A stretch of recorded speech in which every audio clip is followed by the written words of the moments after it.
In the end, I think it circles around itself and it just comes back. You just come back to yourself again. Yeah, because if you're in the city or up the mountain, you're still there with yourself. And your problems go with you. Exactly. So if you can't, sort of be authentic whilst in the city, in the everydayness of life, you're never going to be authentic if you go climb a mountain and meditate for years. I think when you're gone to the mountain to meditate, to find yourself or whatever, I mean, it's a question we all ask ourselves maybe daily, like, who am I, what am I doing? If you are only looking for the answer within yourself, the answer can't be found. You just come back in a circle and you become frustrated. But it points us to a bigger question. It relates, it swings back to something that we've discussed before when it came to Plato and Aristotle. Do you remember that? Yeah. That for them, the philosophical quest was a journey of the person to leave the cave. But the person that leaves the cave, he doesn't leave anything of himself behind. He just becomes illuminated when leaving the cave. Well, you're a philosophy student. Have you ever come across Aristotle's Nicomachean Ethics? Of course, yeah. Many years ago, but... Gentle listeners, if you ever get a chance to read some philosophy, read Aristotle's Nicomachean Ethics. It is a wonderful work, and it's not just about ethics and ethical reasoning. It's about becoming a fully human, fully alive person, an individual. Do you know what the central argument of the Nicomachean Ethics is, Niamh? Do you remember? Oh, I can have a guess, but I good teach life, this stuff, so virtuous life. The whole point for Plato and Aristotle of life is to lead the good life, to flourish, what they called eudaimonia, a life of flourishing. It's a life striving after the good, of happiness. And what Aristotle argues in the Nicomachean Ethics is that there's something that it's like to be human. There's something about being human that we're all trying to live by. None of us is humanity. Not one single one of us is human nature itself. But we all have a human nature, don't we? And if that's the case, then there's a certain way of being and living as a human, such that if we live in accord with that, we will be living a fully human, flourishing life. And the good, happiness, the end of human life, is to live in accord with that. That's the sort of origins of the natural law. Gentle listeners, the natural law, if you've ever been taught it, it's not that God just commands you what to do and you do it. That is not the natural law. The natural law is that there is this nature that we have making us human, and when we live in accord with that, we're living a fully human life. How does that strike you, Niamh? Yeah, I mean, first, I do think the Nicomachean Ethics of Aristotle are a good groundwork for anyone. Whatever philosophy you go into, I do think the ethics is probably a good place to start. I think, this desire for the good life, the virtuous life in Aristotle are pointing us towards something, again, that we see in Christianity, like the kind of goodness in the ordinary, and it's not this one big moment about going out to the mountain and having an epiphany on the mountain, but I think what Aristotle is trying to say to us, and Aquinas obviously picks up later, like living the habitual, seeking the good in every day, which is seeking God, essentially. Yeah.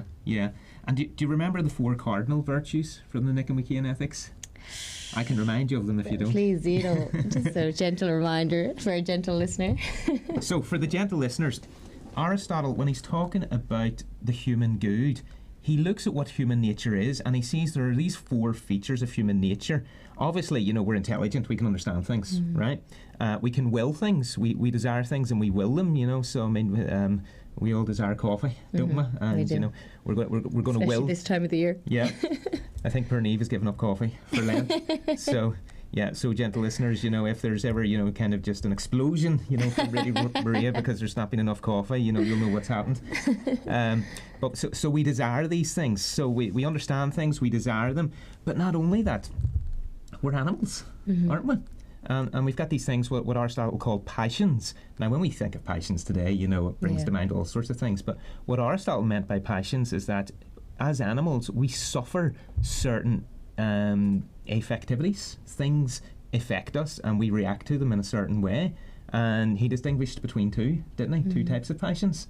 Do you remember? No, I'll remind you. Go on, do you remember? I could give you a theological answer, but let's just remind us. The irascible passions. The irascible passions are those passions where you just want to get up and go and achieve something. Yeah. You know, like when you get up in the morning and you hit the gym and you're like, yes. And so they're the irascible passions, and you need those to live as an animal in the world. See, if you don't have those, you don't overcome obstacles. If you're not driven to overcome something, you just can't live as an animal in the world. But there's also what Aristotle called concupiscible passions. And the concupiscible passions is where you just want to take a rest and relax and indulge yourself, to have the pizza and the chips and the ice cream. And think about it this way: if you didn't have concupiscible passions, if you could not relax, you would quickly die, because you would just work yourself to death. Aristotle. So there are these 4 features of human nature: intelligence, willing, irascible passions, where we want to overcome things, and concupiscible passions, where we want to enjoy things. If we're to live a fully human life, we need to subject these to our reason. We need to order these in a reasonable manner. And reason, gentle listeners, isn't some, abstract, kind of mental place that we inhabit. Reason is just ordering and structuring things. That's all it is.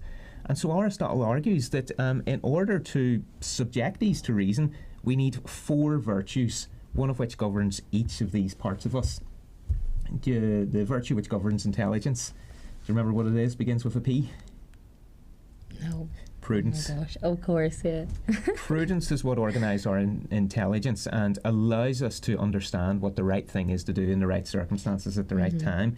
Do you remember what virtue governs the will?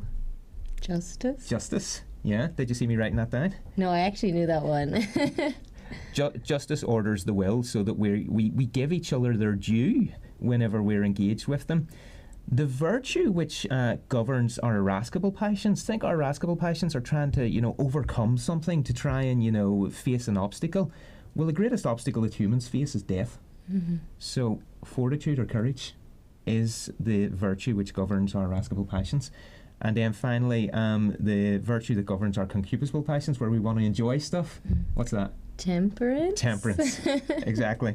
We need to be temperate in those desires for enjoying ourselves, because we can't overindulge. We'll not succeed as animals, but we can't underindulge as well. Temperance also allows us to rest whenever we need to rest, and not work ourselves to death. If we're temperate in those sorts of passions, then we will flourish as human beings. But drawing it all back to authenticity here, Aristotle's point is that if we can develop these virtues, we can live a fully human life. We will be able to flourish as humans. Because when you think about it, think of somebody who only, has strengthened their virtue of prudence, has strengthened their intelligence. They're not really living the fully human life, because they're forgetting about the fact that they're an animal in the world. So somebody could be extremely prudent. They could be unjust as well. We know a lot of very prudent individuals who are, can be very unjust, who make, very intelligent decisions but unjust decisions. We know people who are extremely temperate, but maybe don't have a lot of fortitude, or people who have a lot of fortitude but are extremely intemperate. Aristotle's point is balance all that out, and we will be fully human. We'll be these fully integrated selves living within the world. There'll be this sort of perfect alignment between our emotional, psychological, mental lives. And that's Aristotle's notion of authenticity.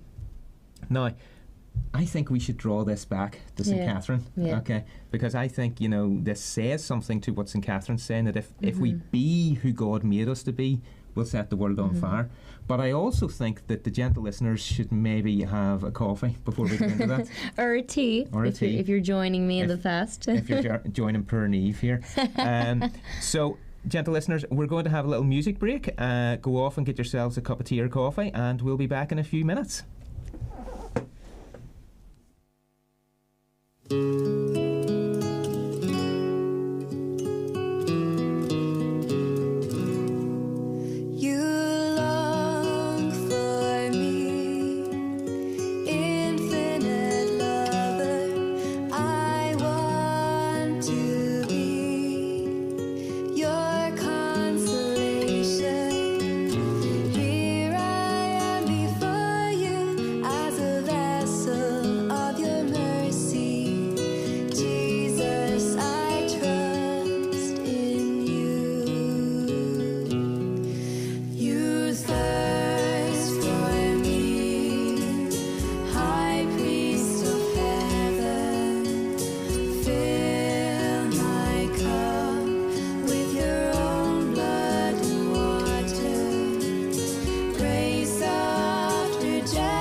Hi everyone, Father Marius here, and delighted to tell you about the Radio Maria Ireland breakfast show that we have each weekday morning at 8:30am here live on Radio Maria Ireland. And my show is on Thursday mornings at 8:30, so I hope you can join us for the Radio Maria Ireland breakfast show, 8:30am weekdays. Welcome back, gentle listeners. I hope you got a coffee. Or a tea. Or a tea. Or a tea. Niamh is just going to remind everybody how to get in contact with us through the text and the WhatsApp if you want to send in your questions. So you can text or WhatsApp us on 089 467 2000. That's 089 467 2000. If you're texting us from outside of Ireland, you can just add +353 894 467 2000. That's +35 89 467 2000. Excellent. And please do send your questions in. We do love to get your We're questions. looking forward to them. We are. We've missed those the last few weeks. Yeah, when we did our pre-recorded, we did miss the questions, didn't we? So please do get them in, and we do like to get back to them and answer them on the spot as well when they come in. So send us your hardest question. You know, we do reserve prizes for the most difficult questions, so we want something difficult. And just remember, we have our Catholic counselling episode at the end of the month where you send in the most difficult questions you can imagine for us about the Catholic faith, and we have to try to answer them. Yeah. Okay, we'll do our best.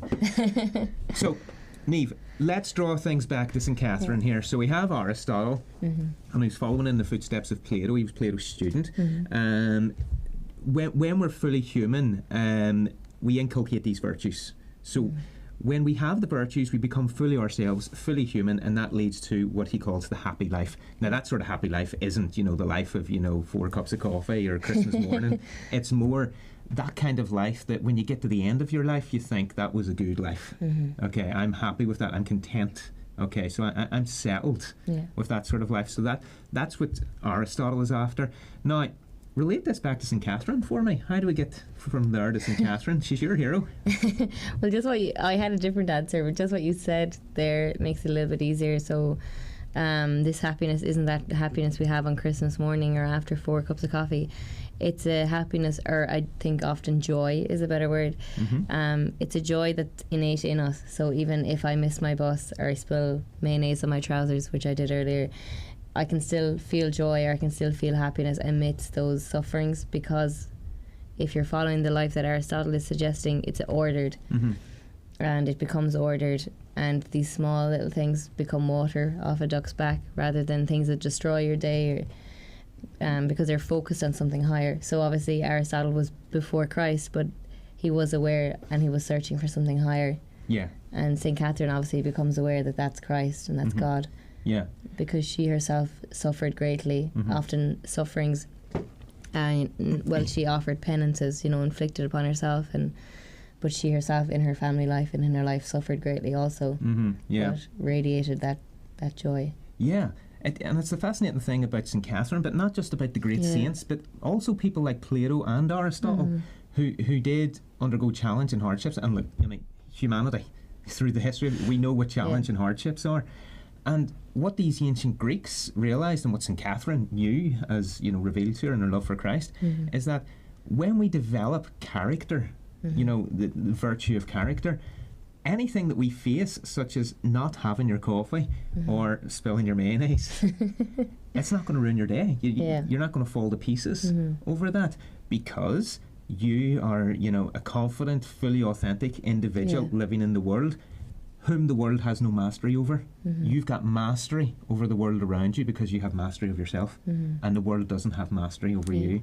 Isn't that right? Yeah. And when you're choosing to live the virtuous life, or I think the word virtue translates to habit, doesn't it? The habitual life, an ordered life. You do become more alive, you do become more yourself, because all things are ordered towards God, and oftentimes other things just fall into place. Yeah, and it's really interesting that you say that. When you live, that virtuous life where you develop these habits of being virtuous. Gentle listeners, this is how we become virtuous. We don't just sit and think, this is what courage is, so I need to do that. No, we do courageous things. And that makes us courageous. We do temperate things, and that makes us temperate. So we don't just decide, to do this rather than that. We habitually, over a period of time, do temperate things, and we become temperate. So Aristotle says at the beginning of the Ethics that, you need some life experience. You need some, life experiences and good experience of life before you can become fully virtuous. But Aristotle's very, gentle and benign with us. Just as one swallow doesn't make a summer, one good deed or one bad deed doesn't, cloud your life. Character's built up over time, so it takes time to be authentic.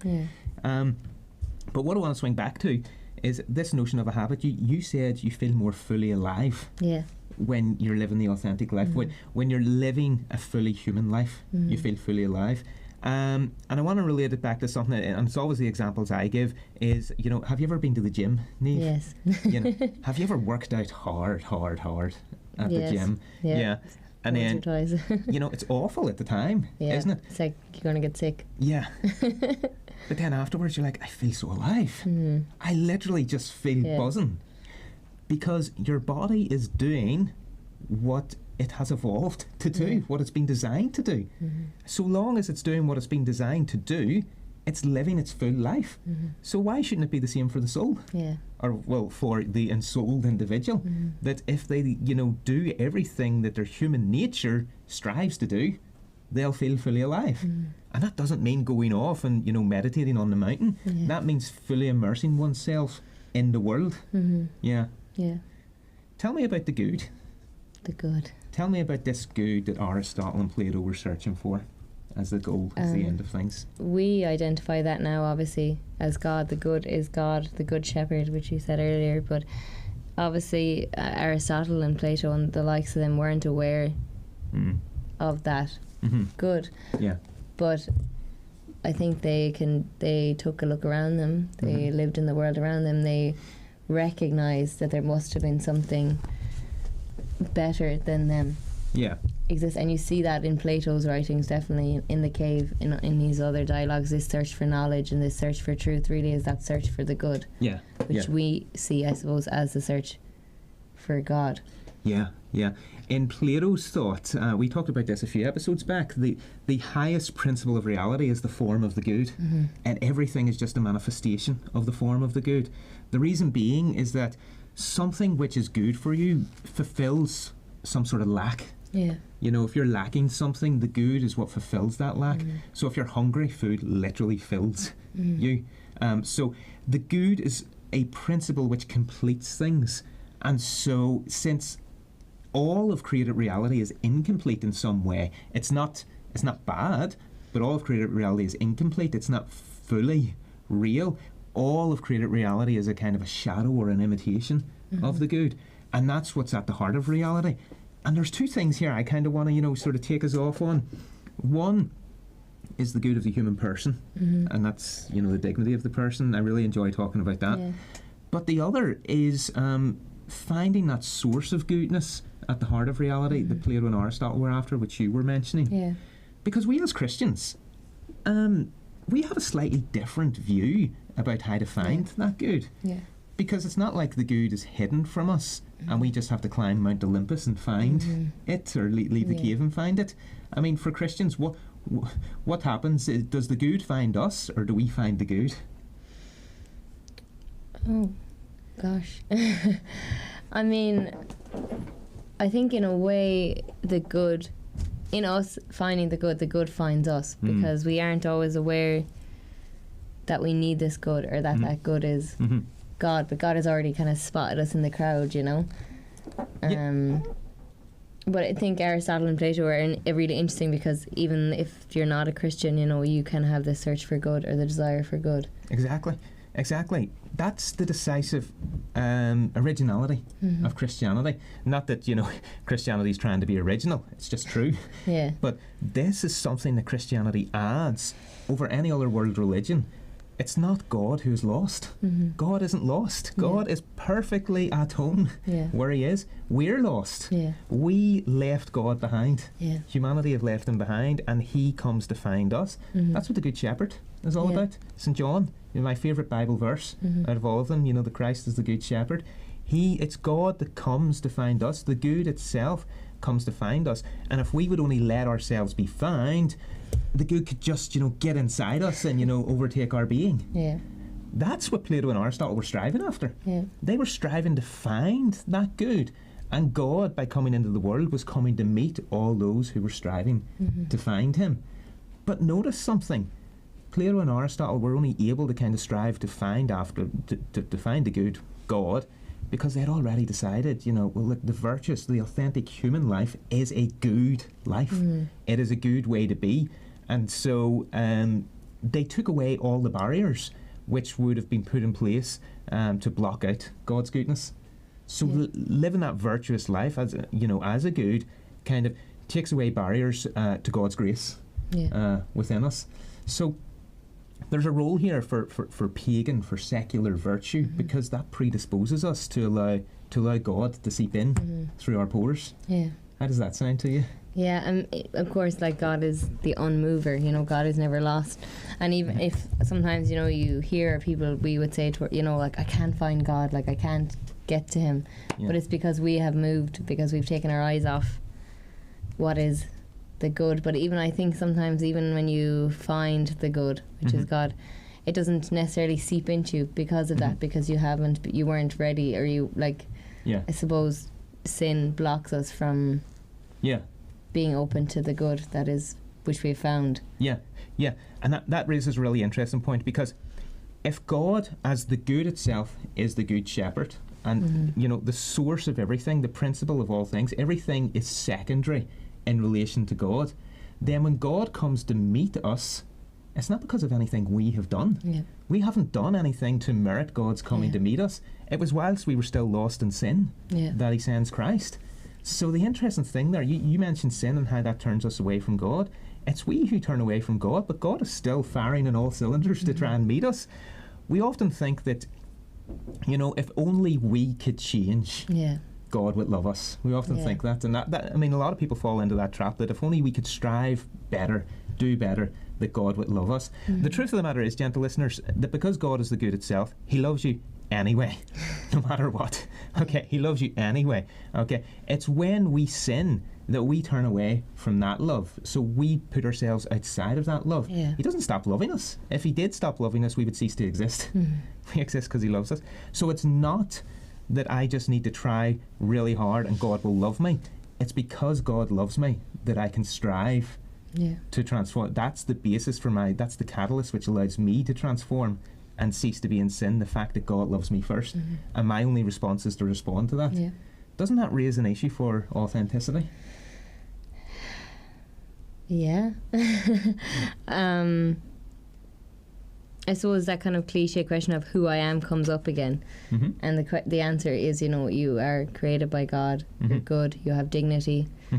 But so often we do limit God and his love and ourselves by saying, oh, God couldn't love me now. God da-da-da. Yeah. And we find our authenticity, or we find who we are in what other people have said to us or what we believe to be true about ourselves. But being authentic is living out what God has made you to be, created you to be.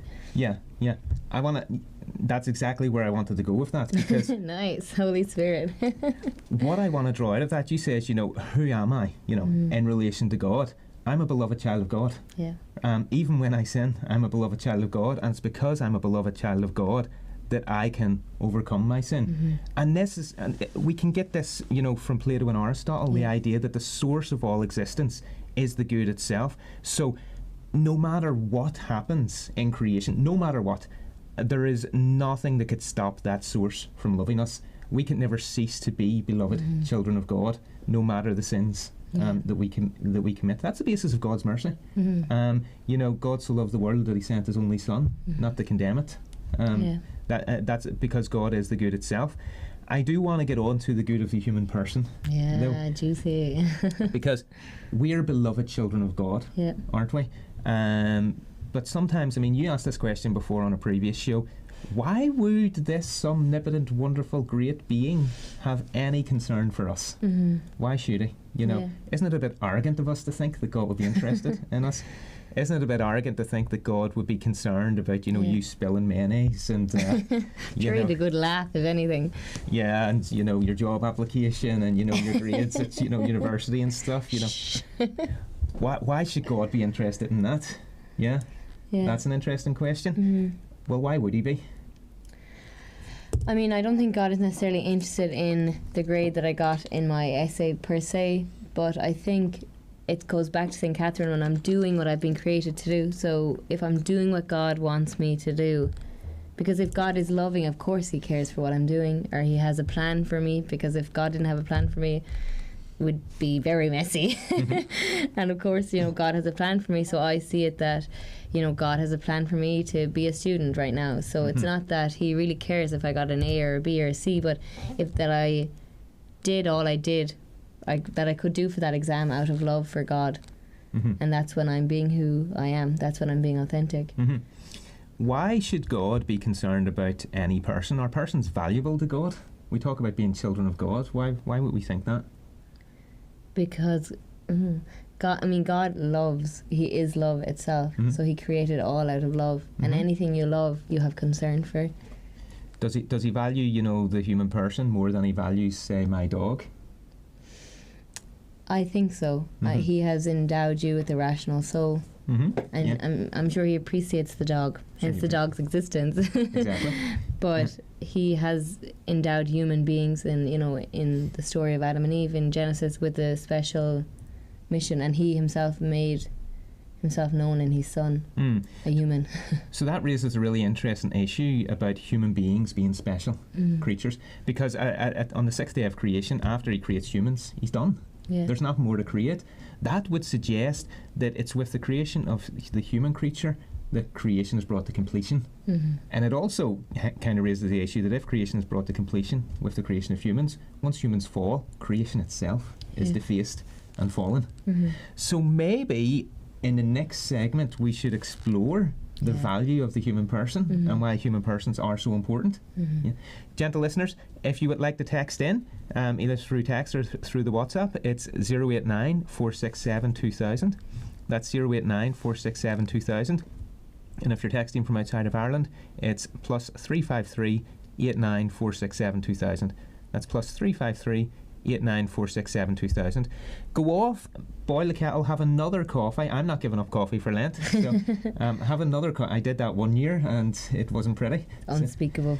So have another coffee, have a tea if you're so inclined, and we'll listen to a little bit of music, and we'll be back after this break.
Hello there, Dermot here. I hope that you can join us for a guided tour of St. Mel's Cathedral in Longford. We are doing this on Wednesday, the 16th of March at 2 o'clock.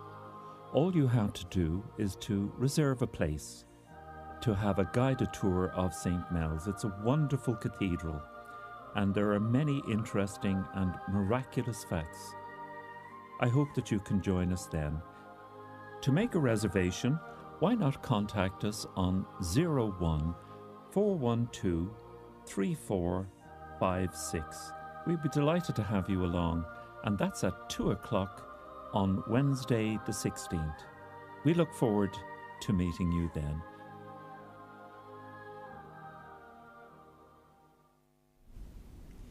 Welcome back, gentle listeners. I hope you got a cup of tea and coffee. How do you feel, Niamh? Feeling good, feeling energised. Good. Just to remind you, gentle listeners, at the end of the month, we're going to do our Catholic counselling show, where you have to send us in the most difficult questions that you can think of concerning the Catholic faith.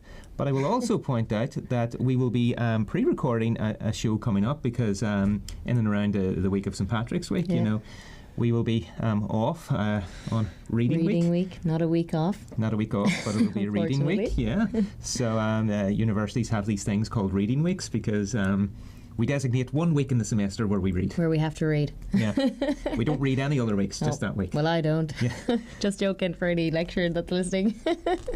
So that week we're going to pre-record an episode on transubstantiation, the conversion of the bread and wine and the Eucharist into the body and blood, soul and divinity of our Lord. We're going to dedicate an hour to that. We're going to dedicate a whole episode to that, where we will lay out what it means, why this is perfectly reasonable to accept, quite easy to understand, and to dispel any myths or rumours or misunderstandings of the whole issue. So, transubstantiation, Niamh. So, it's a big word. Yeah, we need to go and find out about that before then. In the meantime, we left on a cliffhanger. Why are humans so special? Does God value me or you more than my dog or your 3 dogs? Yeah.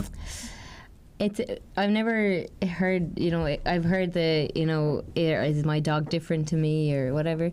And of course the obvious answer is my dog is different to me. She's a little bit hairier and she has 4 legs. But is she am I more valuable than her? That was harder for me to answer, because I do value my dog greatly, and I value everyone's dog. I'm a dog lover. But I mean, it was God who sent his son, a human being, to save his people. The chosen people of Israel were people. They weren't the chosen dogs of Israel. God endowed a special mission to humans through his son. Yeah. I mean, I'm a dog lover as well. I'm not a cat lover. No. I think cats are Down evil. with that kind of thing. Yeah, absolutely. But I think there's a philosophically principled way that we could talk about humans being valuable. We don't even need to, think about, God sending His Son. We can think about this in a philosophically principled way, so that when we see God did send His Son, we think, oh, well, that makes sense. Yeah. Well, that's what we would expect if humans are so valuable that God would, undertake this rescue operation. And I want to talk about a German philosopher that I love called Kant. Immanuel Kant. I know you have a bit of a checkered history with Kant. We're just having some difficulties in our relationship at the moment. But I mean, I did write part of my doctoral thesis on him, so I should maybe, sort of bring him in at some point. Notice I've never brought in Aquinas. No, Aquinas rarely comes up. Aquinas hasn't come up. He will come up, don't worry, we're just going to unleash the floodgates. It's always there in the background. Well, here's the thing. Kant, in his moral writing, when he's trying to figure out how we should relate to other people, is that he talks about the person as an end in itself. We should treat a person always as an end and never as a means to an end. And let's just think about that for a minute. When we use something as a means to an end, we use it. Yeah. We don't value it as the thing that it is in itself. We use it for something else. So when you buy something, what you buy, you value. You don't value your money. Your money is just an instrument for what you have bought. So we use instruments and they get us to ends. Now, Kant is making the point that you should never treat a human being, a person, as an object of use. The reason why is because people are the kinds of things that can decide their own ends. To treat them as an instrument is to take away that feature that they have, that ability, their own ability to choose their own ends. It's not to treat them as a person, it's to fail to treat them as a person. So if you use a person as a means and don't treat them as an end, you're just not treating them as a person. You don't have a truthful engagement with them. That then means, Niamh, that a person is the most valuable thing in existence. Because if a person is always to be treated as an end and never as a means, you can never use a person for anything. All you can do is value it. Everything else in existence can be used as a means in some sort of way. It can be used as an end as well, but can be used as a means in some sort of way. A person can never be used as a means. Always has to be valued as an end. So, you and I and the gentle listeners are the most valuable things in all of God's creation. There's nothing of greater value than us. Yeah? Why? Because if we are to be ends, the only relation that you can have to an end is to value it as the good that it is. Why did Kant decide that we were meant to be used as an end? We're not used as ends. We're valued as ends. We're valued as ends. Sorry, I mixed the two. Because a person is the kind of thing that can determine its own ends for itself. Not to treat a person as an end, to treat a person as an instrument, is to treat a person as if it were not a person. It's to treat it as something other than a person. So it's not to treat it as the thing that it is. Precisely because persons can choose their own ends, we must treat them as ends. Otherwise, in treating them as instruments, we're treating them as things that can't choose their own ends. We're treating them like objects. So the only attitude we should have to other people is one of value. We value them as the goods that they are. Are we happy enough with that so far? Yeah, we're happy. I'm happy. Yeah, you're happy about being the most valuable thing in God's good creation? Yeah, I mean, it's a hard one sometimes to take in because, like we were talking about earlier, sometimes you think we don't deserve it, but it's nice to know that it's true. Well, this is the point. And see, Plato and Aristotle appreciated this. Plato and Aristotle realised that persons are the most valuable things that exist. And that was the whole point of their ethical theory. If we are so valuable, then we should live lives worthy of the value that we are, worthy of that intrinsic value in us. We should live, good lives which reflects the valuable things that we are. And that's what all their ethical thought was about. That's what it was, about becoming authentic, realising our value and living life in accord with that. But I kind of want to take us in a different direction, because if we are the most valuable things in creation, and then we see that God comes into the world in order to bring us back, to rescue us, well, it's kind of like, oh, right, well, yeah, that makes sense. Obviously, God, if we're the most valuable of creatures, the last to be created, and we bring creation to perfection, if we fall, creation falls. Yeah. So God is going to, have some concern for us, and that's what comes out throughout the Old Testament and into the New Testament, that God does have a concern to bring us back to himself. But I want to talk about love. Can I talk about that? Okay. Gavin was saying how much he missed his wife earlier. So if we talk about love then, right, how do we what is it to value something? To love it, to appreciate it. Literally to love that. That's all we can do with something that we value. We love it. So, and this is something that John Paul II talks about in Love and Responsibility and Theology of the Body, is that the only sort of moral attitude we can have to another person is to love the other person. We may not like them. We may not like the other person. That's okay. You don't have to like the people that you love. Okay. So for anybody who has siblings, who learned some mixed martial arts moves as kids when they were siblings, you don't have to like the people that you love.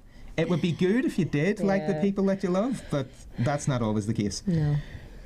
But the point is that every person, because every person is something of value, is something worthy of love. And here's the thing. Persons don't come pre-packaged. Edith Stein notwithstanding. Persons don't come... That's a different conversation. Persons don't come pre-packaged. Yeah. Right? The only way we become fully ourselves is when we enter into relation with other selves with which to differentiate ourselves, because we differentiate ourselves from others by realizing that we are a self. I am a self, and I am not that other self. I can never possess that other self. I could never be in that other self's subjective space, and that other self can never be in my space. So two persons, the only thing they can do is they can behold each other, and when they value each other as ends, as valuable things worthy of love, when they behold each other, they enter into relationship with each other. Okay, and that relationship then is one of love, where I behold the other and the other beholds me. I am measured as a person by my beloved, and I in turn do the same for my beloved. Now think about this. Am I going too fast here for you, Niamh? Am I getting excited? You're happy about this? God is a completely other self. Completely, transcendentally, infinitely other. But 1 John, God loves us first and invites us to love him in return. If we become our full selves by entering into relations with each other, we're not atomized, individualized things just, out there in the world. We're relational beings. If we become fully ourselves by entering into relation with each other, how much more fully can we be ourselves when we enter into relationship with God? When we accept God's invitation to love him in return? What do you think? How much more can we be ourselves? Well, we can't be more. That is ourselves. But it's this love that you're talking about that allows us to enter into relationship with each other, even if we don't like each other. So, I mean, sometimes it's not that you don't like someone. Maybe you don't know them, but you are still called to love them. And it's that love which allows that relationship to work, and that's how we can meet God. Even if we don't feel like we know God or we can't get in touch with him, we can enter into a relationship with him. And that reminds me of the quote which I keep saying before we came on air. I think it's St. Irenaeus says, "The glory of God is man fully alive." Exactly. And when we're living in that relationship together towards the good, towards God, that's when we are fully alive. When we're being who we're meant to be, like St. Catherine has said, and Aristotle is saying, that's when we are fully alive. Exactly. The glory of God is man fully alive. Man becomes fully alive whenever he becomes himself. And that happens not just in relationship with each other, but in relationship with God. The glory of God is the salvation of the sinner, the bringing back of the sinner to himself. Man is fully alive when he enters into a loving relationship with God. So man is fully alive when he's freed from his sins. And that's whenever humanity is, brought back to themselves and they can set the world on fire. Because authenticity breeds authenticity like a weed. When somebody is within the presence of another authentic individual, that shines a light on one's own inauthenticity. Here's this person and they're able to do X, Y and Z and they've got their life totally in order. And here's me. It's a good examination of conscience every day. So it's living with authentic individuals that just, fans into flame the spark of the spirit, which is in every one of us. Yeah, and that's where Aristotle and philosophy comes back into it, because we can look to the other who's more authentic than us, so we think, and feel sorry for ourselves, and just look down on ourselves, and that breeds nothing, just self-pity, which breeds nothing. But if you can strive for better, you can strive for better tomorrow, you can strive to be more authentic. Yeah. I just looked at the WhatsApp. We got one question that I think we could answer in 1 minute. Okay. So, Annette sent in a message. I would like to know about tattoos, especially as they are so prevalent now. Are they wrong? Annette, I hope they're not wrong. Me too. Covering up my arms. Annette, very quickly, but we do hope to come do back to this in our Catholic counselling. Yeah, we do hope to do some more on this, but very quickly. In the Old Testament, in the book of Leviticus, God gives out all these various laws. Some of these laws are known as ceremonial laws. Others are moral laws. Moral laws, say like the Ten Commandments, the law not to murder, something like that. That's a moral law. But there's also ceremonial laws. And what the ceremonial laws do is they designate God's chosen people as a people set apart. The ceremonies themselves identify them as a people set apart, say, from the Egyptians or the Canaanites. They're not involved in the same worship as the Egyptians and the Canaanites. So they're a people set apart, and that's what the ceremonial laws do. Now, fast forward to the New Testament, to the Acts of the Apostles. St. Peter has a vision of this tent coming down over, the various meats, which, the Jews weren't allowed to eat. And the implication is that through Christ, we are now a chosen people through his grace, not through the ceremonial laws. So the injunctions of the ceremonial laws are no longer applicable to make us a chosen people, a people set apart. One of the ceremonial laws was against tattoos, and that's probably because, the Egyptians tattooed themselves, so it was to mark us, the Jews, off from the Egyptian priesthood. But now in Christ, we're people set apart through grace. The injunction against tattoos, so long as they're not blasphemous and they're in good taste, it's not taken to be breaking any sort of moral law. But we will do a further episode on that, but it was good to get that in there. Yeah. So, gentle listeners, thank you for tuning in. It's been great to be back with you again. We will be back next week where we'll be discussing some more of this stuff. And until then, we'll see you then. So enjoy the next bit of music and the next segment. Thank you. Be who you're created to be. God bless.